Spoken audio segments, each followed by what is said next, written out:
It must be a marvel to you how, after having 5 times met with shipwreck and unheard of perils, I could again tempt fortune and risk fresh trouble.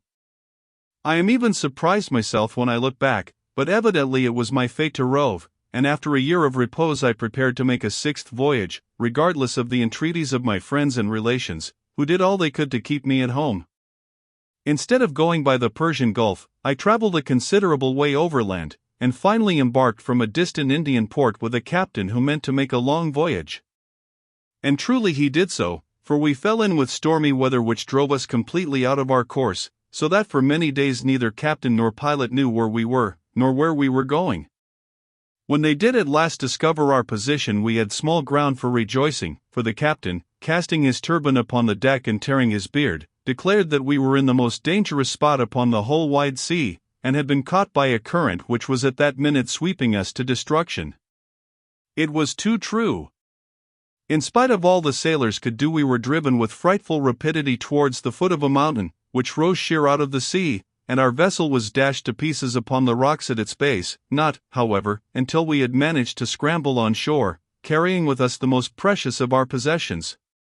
When we had done this, the captain said to us, "Now we are here, we may as well begin to dig our graves at once, since from this fatal spot no shipwrecked mariner has ever returned." This speech discouraged us much, and we began to lament over our sad fate. The mountain formed the seaward boundary of a large island, and the narrow strip of rocky shore upon which we stood was strewn with the wreckage of 1,000 gallant ships, while the bones of the luckless mariners shone white in the sunshine, and we shuddered to think how soon our own would be added to the heap. All around, too, lay vast quantities of the costliest merchandise, and treasures were heaped in every cranny of the rocks, but all these things only added to the desolation of the scene. It struck me as a very strange thing that a river of clear fresh water, which gushed out from the mountain not far from where we stood, instead of flowing into the sea as rivers generally do, turned off sharply, and flowed out of sight under a natural archway of rock, and when I went to examine it more closely I found that inside the cave the walls were thick with diamonds, and rubies, and masses of crystal, and the floor was strewn with ambergris. Here, then, upon this desolate shore we abandoned ourselves to our fate, for there was no possibility of scaling the mountain, and if a ship had appeared it could only have shared our doom.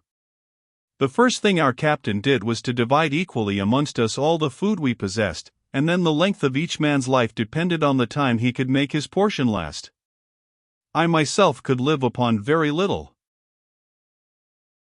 Nevertheless, by the time I had buried the last of my companions my stock of provisions was so small that I hardly thought I should live long enough to dig my own grave, which I set about doing, while I regretted bitterly the roving disposition which was always bringing me into such straits, and thought longingly of all the comfort and luxury that I had left. But luckily for me the fancy took me to stand once more beside the river where it plunged out of sight in the depths of the cavern, and as I did so an idea struck me. This river which hid itself underground doubtless emerged again at some distant spot. Why should I not build a raft and trust myself to its swiftly flowing waters? If I perished before I could reach the light of day once more I should be no worse off than I was now, for death stared me in the face, while there was always the possibility that, as I was born under a lucky star, I might find myself safe and sound in some desirable land. I decided at any rate to risk it, and speedily built myself a stout raft of driftwood with strong cords, of which enough and to spare lay strewn upon the beach. I then made up many packages of rubies, emeralds, rock crystal, ambergris, and precious stuffs, and bound them upon my raft, being careful to preserve the balance, and then I seated myself upon it, having 2 small oars that I had fashioned laid ready to my hand, and loosed the cord which held it to the bank. Once out in the current my raft flew swiftly under the gloomy archway, and I found myself in total darkness, carried smoothly forward by the rapid river. On I went as it seemed to me for many nights and days. Once the channel became so small that I had a narrow escape of being crushed against the rocky roof, and after that I took the precaution of lying flat upon my precious bales. Though I only ate what was absolutely necessary to keep myself alive, the inevitable moment came when, after swallowing my last morsel of food, I began to wonder if I must after all die of hunger. Then, worn out with anxiety and fatigue, I fell into a deep sleep, and when I again opened my eyes I was once more in the light of day. A beautiful country lay before me, and my raft, which was tied to the river bank, was surrounded by friendly-looking black men. I rose and saluted them, and they spoke to me in return, but I could not understand a word of their language. Feeling perfectly bewildered by my sudden return to life and light, I murmured to myself in Arabic, "Close thine eyes, and while thou sleepest heaven will change thy fortune from evil to good." One of the natives, who understood this tongue, then came forward saying, "My brother, be not surprised to see us, this is our land, and as we came to get water from the river we noticed your raft floating down it, and one of us swam out and brought you to the shore. We have waited for your awakening. Tell us now whence you come and where you were going by that dangerous way?" I replied that nothing would please me better than to tell them, but that I was starving, and would fain eat something first. I was soon supplied with all I needed, and having satisfied my hunger I told them faithfully all that had befallen me. They were lost in wonder at my tale when it was interpreted to them, and said that adventures so surprising must be related to their king only by the man to whom they had happened. So, procuring a horse, they mounted me upon it, and we set out, followed by several strong men carrying my raft just as it was upon their shoulders. In this order we marched into the city of Serendib, where the natives presented me to their king, whom I saluted in the Indian fashion, prostrating myself at his feet and kissing the ground, but the monarch bade me rise and sit beside him, asking first what was my name. "I am Sinbad," I replied, "whom men call the sailor, for I have voyaged much upon many seas." "And how come you here?" asked the king.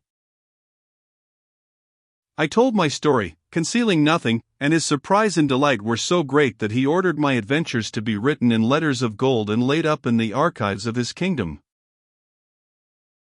Presently my raft was brought in and the bales opened in his presence, and the king declared that in all his treasury there were no such rubies and emeralds as those which lay in great heaps before him.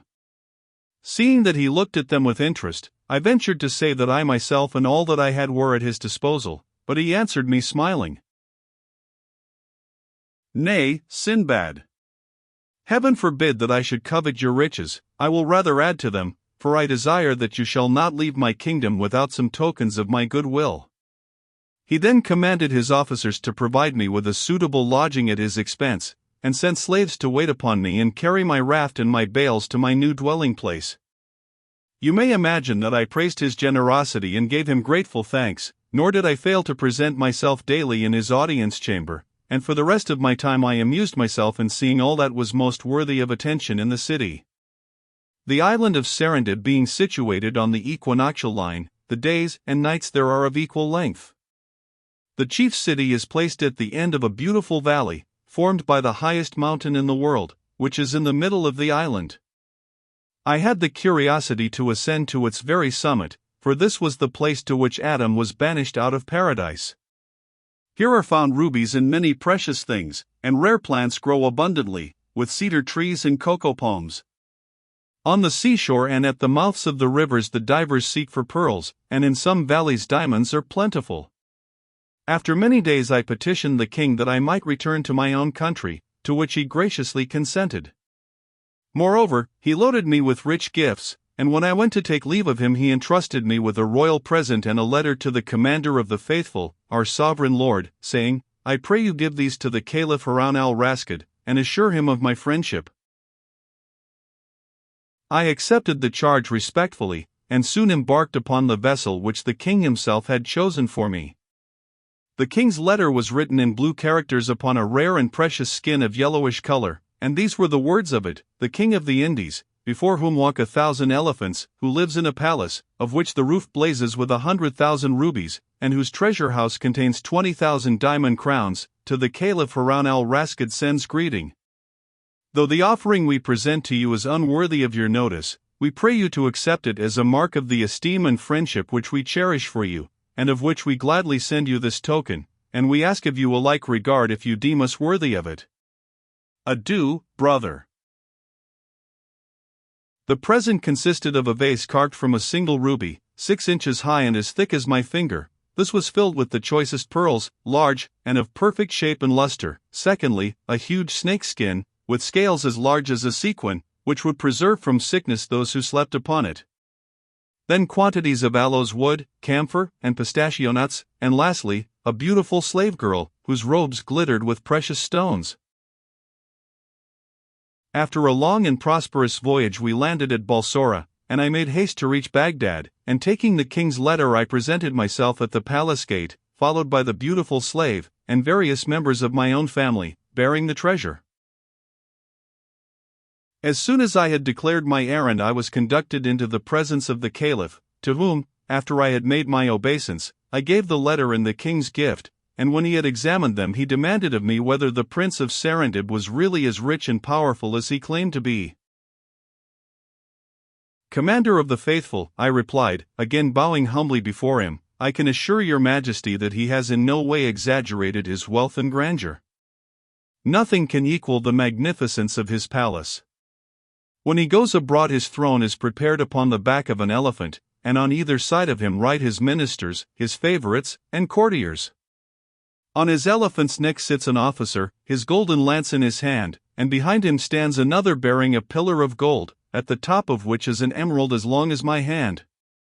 1,000 men in cloth of gold, mounted upon richly caparisoned elephants, go before him, and as the procession moves onward the officer who guides his elephant cries aloud, 'Behold the mighty monarch, the powerful and valiant Sultan of the Indies, whose palace is covered with 100,000 rubies, who possesses 20,000 diamond crowns. Behold a monarch greater than Solomon and Mirage in all their glory.'